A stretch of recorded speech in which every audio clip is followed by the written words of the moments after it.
Bismillahirrahmanirrahim. Assalamualaikum warahmatullahi wabarakatuh. Jumpa lagi di War Room, ruang bercerita. Berceritalah jika membuat Anda bahagia. Masih dengan kita berdua, saya dengan Om Andre akan bercerita tentang apa saja sih yang bisa bermanfaat buat, terutama buat pribadi kita dan umumnya buat teman-teman semuanya, sahabat Wow. Pada kesempatan ini mungkin Om pingin apa nih, mau ngobrol apa nih? Iya, aduh seharian capek banget nih Iya. hari ini nih. Hari ini kita ketemu sama seorang yang super tadi. Iya. Ya, betul kan? Mas Betul. Yoyo Mas dari Yoyo. dia sambal SS itu ya. Mm-mm. Ada kata yang membuat saya terkesima gitu Iya. dengan prinsip dia bahwa hasil dari usahanya dia itu terserah Allah Mm-mm. dan dia hanya berusaha semaksimal mungkin gitu Iya. ya.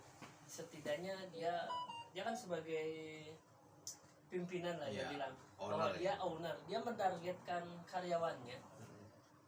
bukan nominal, padahal menurut pandangan saya dulu bahwa Hmm. nominal tuh target sekian, pencapaian Iya. sekian dengan angka. Iya. Tapi dia punya pemikiran lain bahwa yang ditargetkan itu nih pelayanan harus baik, Iya. targetnya tuh WC harus bersih. Iya.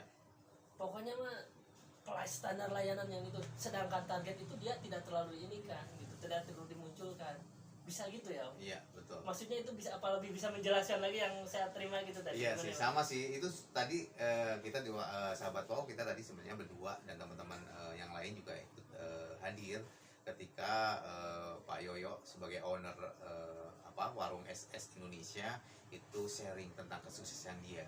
Perlu diketahui sahabat Wow, warung SS itu punya karyawan 4.500 lebih Mantap. dan cabangnya di Indonesia di mana-mana, bahkan di Kuala Lumpur. Kerennya itu adalah bagaimana sih dia bisa sukses. Padahal awal ketika dia merintis adalah di kaki lima. Bener nggak, Om? Bener. Jadi pertanyaan Om itu kan seperti itu kan? Iya. Nah, jadi saya teringat dengan konsep target sih. Saya juga tertampar sih Om tadi Om, Ya, karena ya. juga saya berbisnis yang baru merintis itu suka berpikiran omset, untung gimana caranya gitu kan, terus kayak gitu kan. Tetapi ada tamparan dari Mas Yoyo tadi kan ya, bener nggak? Iya. Bahwa itu ranah Allah gitu, hasil itu ranah Allah. Yang kita kawal adalah prosesnya. Bener nggak? Iya, dia bilang kan bahwa yang ditargetkan tuh ke karyawannya bukan harus penjualan sekian, Betul. bukan harus nanti penghasilannya sekian, Iya. tapi dia kamu pelayanan yang baik, Iya. bersih yang bagus, gitu iya. yang saya. Iya, jadi menarik banget sih. Jadi saya perlu belajar banget juga nih, banyak nih. Jadi intinya sesuatu yang di bawah kendali kita harus maksimal, Om. Artinya itu kan di bawah kendali kita, ya kan? Ketika Bukan ranah kita gitu. itu ranah kita, di Ranah bawah kita, ya. ranah kita itu, kalau ranah kita dan kemampuan kita harusnya 100%. Yang dia harapkan kayak gitu, yang dia utarakan harusnya 100% hasilnya gitu. Betul. Perkara hasil Allah yang atur gitu kan. Jadi benar, ketika itu menjadikan sebagai ranah kita, sebagai di bawah kendali kita, dia maksimal misalnya. Betul, maksimal kan. Contoh salah satunya adalah karyawan yang ditargetkan toilet bersih, kan ranah mereka, ya kan. Tidak ada alasan, oh ini karena kehendak Allah nggak dibersihin, kan nggak juga gitu. Artinya yang ranah kita harus maksimal.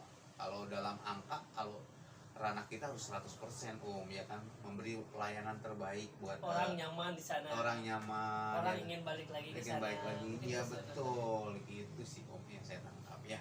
Jadi proses itu harus dikawal. Sampai tadi pernah bilang bila dia menghitung kunjungan pelanggan, misalnya ada 300 orang, targetnya ke pegawai itu cuma dari 300 itu tolong tawarkan produk yang baru kepada mereka yang datang gitu. Iya. Hasilnya dia beli atau enggak bukan ranah kita. Betul. Itu yang hebatnya itu.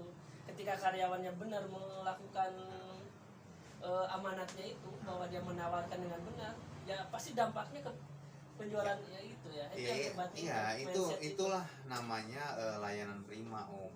Ya kan, service excellent ya yang ditawarkan gitu kan ya.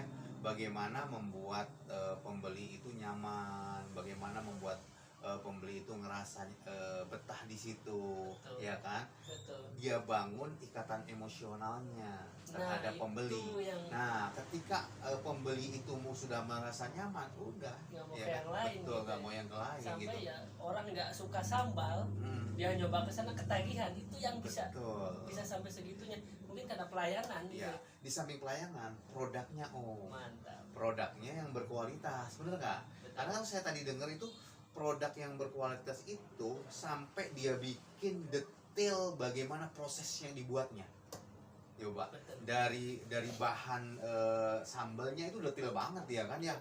Cabenya seperti apa yang bagus ya kan, terus kemudian tomatnya, bawang merah, bawang putih itu detail banget, dan itu ditulis di catatan mereka. Satu lagi yang buat saya terheran-heran, ketika sebuah perusahaan punya brand, punya resep istilahnya, itu rahasia biasanya. Terolah perusahaan X, resepnya dirahasiakan, takut ditiru orang. Ini tadi dia bilang, siapa yang mau resep saya silakan, siapa yang mau cara saya silakan, tapi satu, rezeki itu nggak bisa ditiru.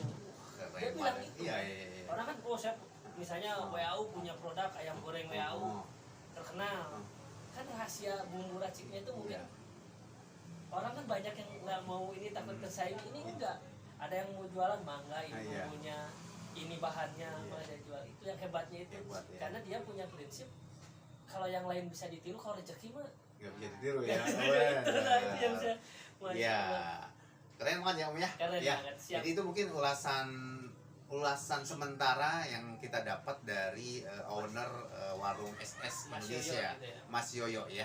Mungkin nanti di hari-hari berikutnya kita akan juga ceritakan yang lain seperti apa, karena banyak banget, panjang banget tadi, kurang lebih 1 jam lebih dia bercerita. Tapi saya bisa menangkap benang merahnya tadi, seperti Om juga menyimpulkan bahwa konsepnya adalah rezeki itu sudah Allah atur. Yang kita atur itu adalah, dan kita kawal adalah prosesnya.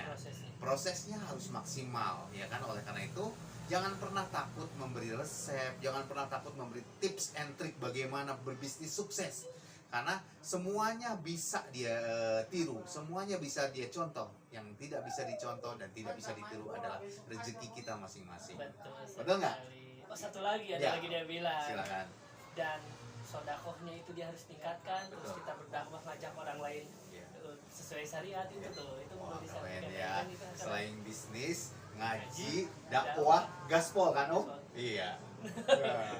Ya itu saja mungkin ya sahabat wow ya, sharing kita kali ini, ilmu yang kita dapat dan kita sharekan kepada sahabat wow, mudah-mudahan bermanfaat dan mudah-mudahan bisa diimplementasikan dalam kehidupan sahabat-sahabat wow. Karena ketika diimplementasikan dalam bentuk action, pahalanya akan terus mengalir buat kita loh ya, berdua ini pahala mengalir dan tidak mengurangi, tidak mengurangi sedikit pun pahala yang melakukannya.